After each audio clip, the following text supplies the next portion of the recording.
Good afternoon, YouTube. How you guys doing this Friday? Hopefully good. As always, I did not plan on vlogging today.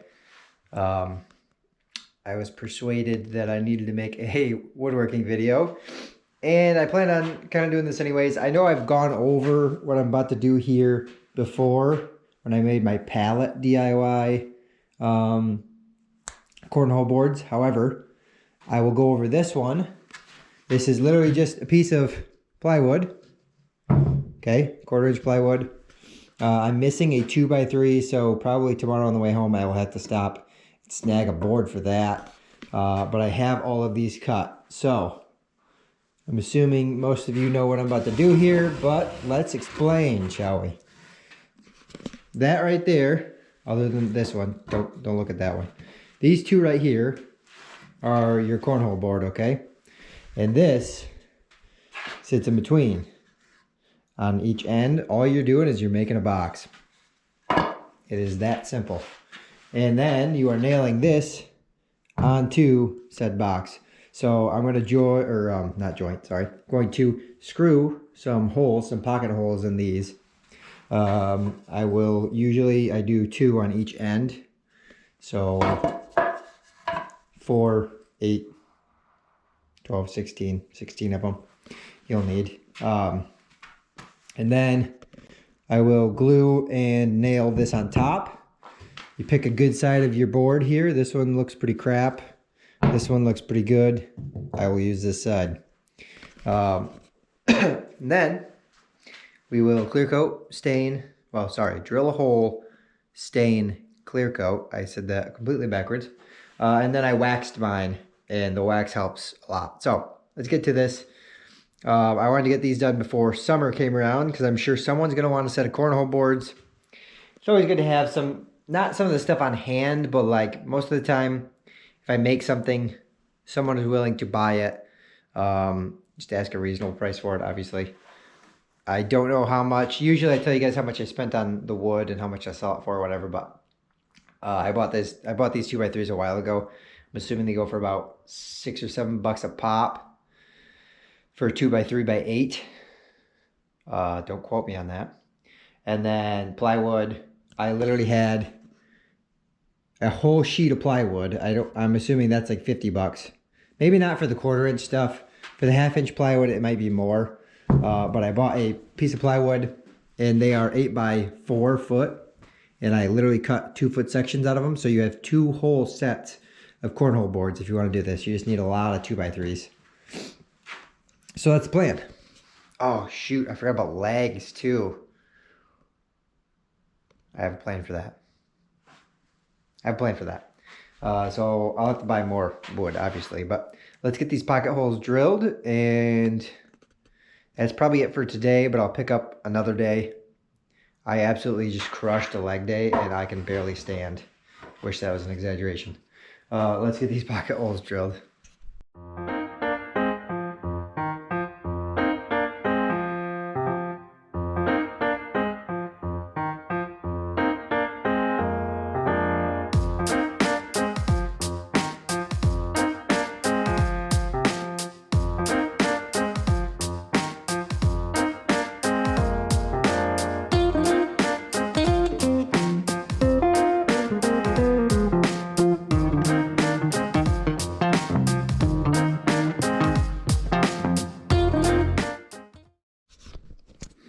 Okay, so I've got every corner clamped.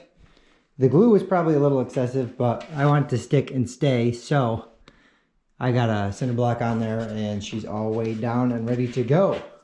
With that being said, I will see you guys another day, because I don't have enough wood for the other one. But when I do, pick the camera up, make sure I record everything. But like I said, simple. These are 4-foot sections. These are 21 inches. The only reason they're 21 inches is because I put 2 of these together, measure the gap, that equals 3 inches.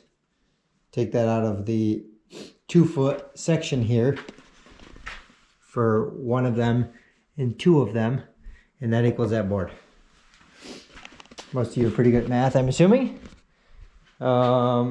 And that sounded rude. I didn't mean it that way. I meant as in like, I'm sure you guys know what you're doing if you're watching this video and you wanted to make your own cornhole boards.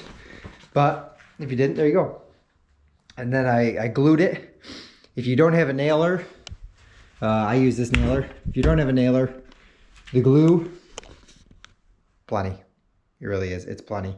I would maybe I used an interior glue, which I probably wouldn't suggest. I'm going to clear the crap out of this though, so it's not going to matter. But I would maybe use I think it's the Titebond 2, which is the exterior or like waterproof glue.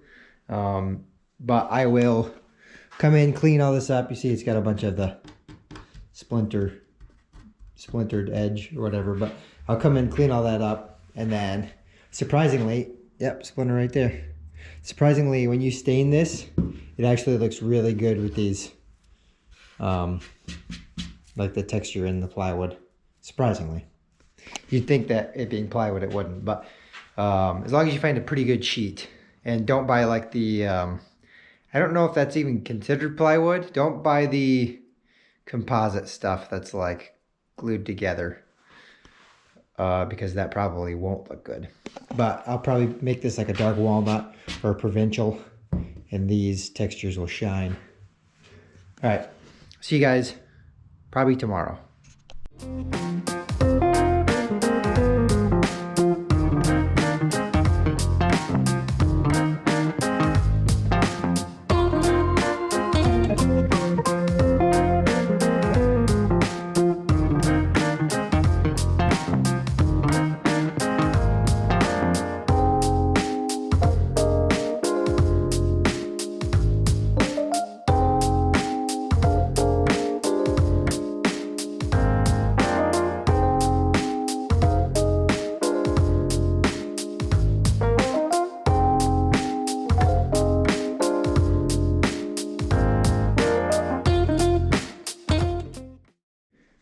Okay, so I got it as clean as I could in here. I have a lot of dusting I need to do in here, but I kind of have to wait till spring. So yeah, we had a big, you can't see out that window. We had a big storm last night. It kind of freezing rained a lot, and obviously I need the doors open to get the dust out of here. So with that being said, that's as clean as I'll get it. I did sand this just a little bit. I bought a new palm sander. This thing's nice. Orbital sander, I guess you'd call it as well. But that thing's pretty nice. My old one was getting to where the button that you switch on and off was not, it was like sticking. I don't know. You had to really press it to turn it on, I guess I'm getting at. So that's gluing up. That's been gluing up for about an hour now. I'm gonna let it sit. That gap kind of worries me. Hopefully it gets cinched in, but everything looks pretty good.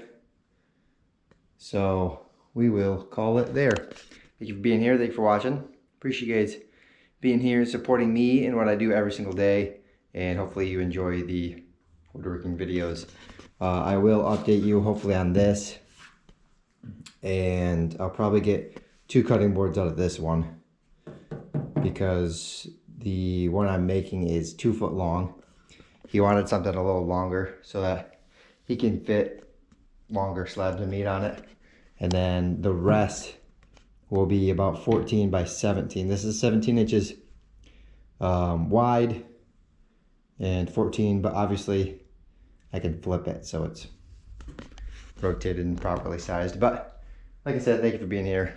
Catch you guys in the next one.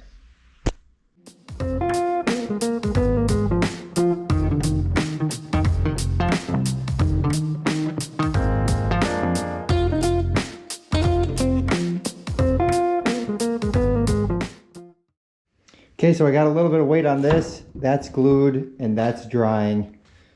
I just did it, so it's gonna take a while. These are drying as well. They're getting there. They're almost there. But I have to let them obviously be bone dry before I can start. So I'm gonna leave these out here, leave this out here, leave the heat going, dry everything up. I would probably, you might see a little bit of weird footage when it comes to making the cutting boards and making the cornhole boards, because I initially thought, let's just make both and then put it together. But I'll probably try to separate the footage so that you see cornhole boards being made in one and the cutting boards being made in another. So if you see a little bit of audio sorry, not audio, video that's a little different, you'll understand why. But thank you for being here. Thank you for watching. Appreciate you guys being here, supporting me, what I do every single day. It really means the world to me, and I get to do stuff like this for people. So that's nice. I will not, these are not finished, these are not finished. So I probably will come back to making a combo video again, or we'll see how that works. But all I have to do for this is sand it down, go to my dad's, he can drill a hole for me on both of them, and then put legs on, and boom, stain, clear coat, yada yada. These I will be putting little rubber pieces here to go on each corner to level everything out, and obviously mineral oil, and I'll probably put that butcher block stuff I have on this. So thank you for being here, and I'll see you guys in the next one.